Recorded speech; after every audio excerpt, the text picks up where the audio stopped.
Let's begin by asking, why is it important to address non-communicable diseases in humanitarian situations?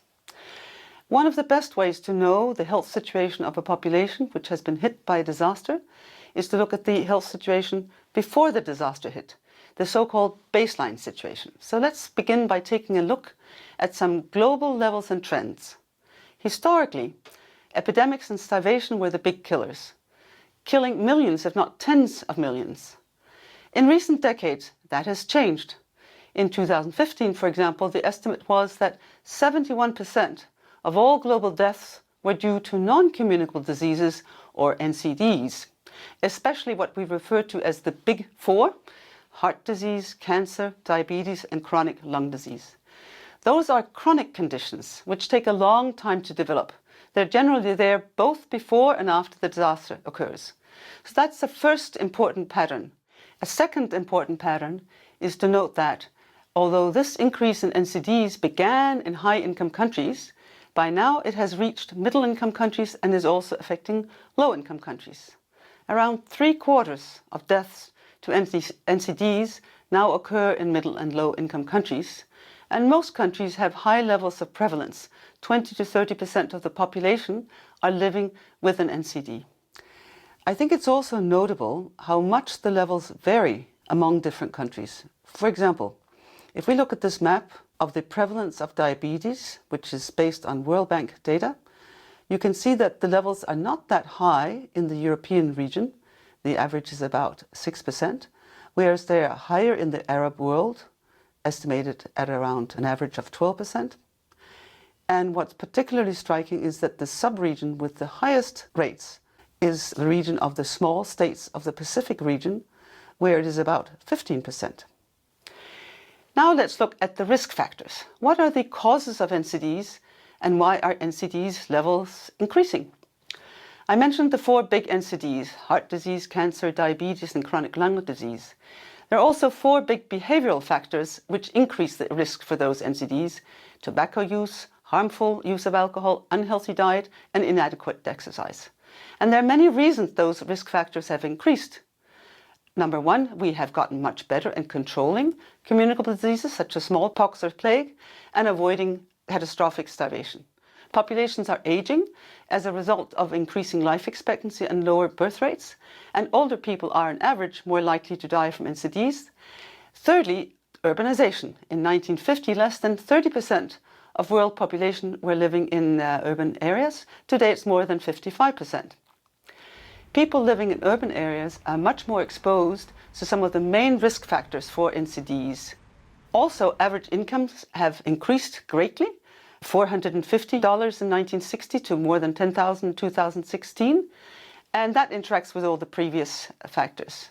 And finally, globalization may also have an effect, for example, as lifestyles and products spread across the globe. So, what might cause excess mortality and morbidity in humanitarian situations?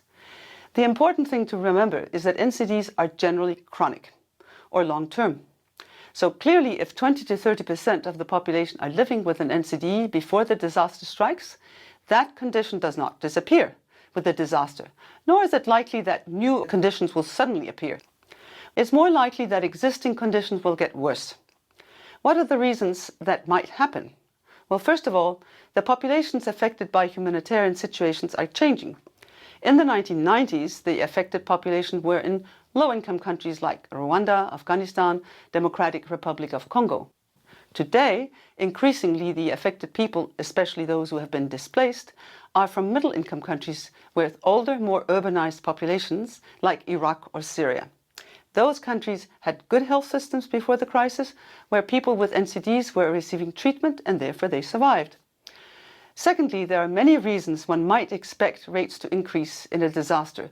People may flee the disaster in a great hurry, causing stress for people with heart disease. People with diabetes may hurt themselves and develop wounds which will not heal, and that will lead to amputation. People with asthma may be exposed to dust, smoke, or mold, which increases the risk of an attack.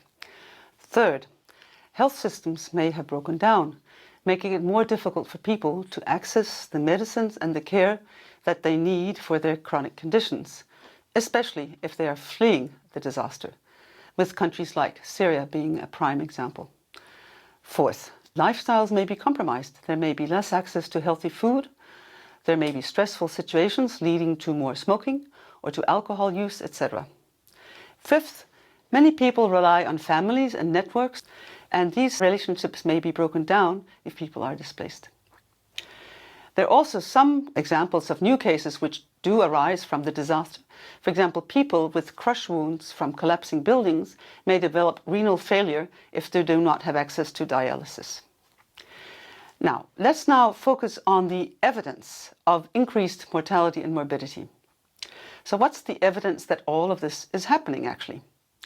There is quite a good deal of evidence from high-income countries. Of course, the situation varies according to the disease. There are examples of cardiovascular disease and asthma increasing up to 2 to 3 times immediately after disaster. There is little evidence that cancer prevalence or mortality increase, but an interruption of palliative care, that is more pain relief, for example, is destructive. Beyond the immediate effect, there are more longer-term effects if society does not recuperate and revert to normal functioning. For example, estimates are that in the 2017 hurricane in Puerto Rico, that it caused over 5,000 excess deaths, 2/3 of them due to lack of access to health services, over a 3-month period after the hurricane. But evidence from the low and middle income countries is more limited. There's very scarce evidence to show increases in rates of mortality and morbidity, but to a great extent, this is due to the fact that data are not available for baseline populations, as maybe only about half of the cases have actually been diagnosed, and comparisons therefore are not possible. There's also a good deal of evidence that more and more of the people seeking healthcare do so because they have an NCD. That's why they go to the clinic. This is true, for example, for the earthquake in Pakistan in 2005, or for the Syrian refugees in the Zaatari refugee camp. More than half of the households of Syrian refugees in Lebanon reported having a member with an NCD, but only a minority received care due to the high cost. There are some studies that indicate that risk factors increase. For example, smoking amongst refugees in occupied Palestinian territories is double that of a resident population in one study. However, this is also not terribly well documented.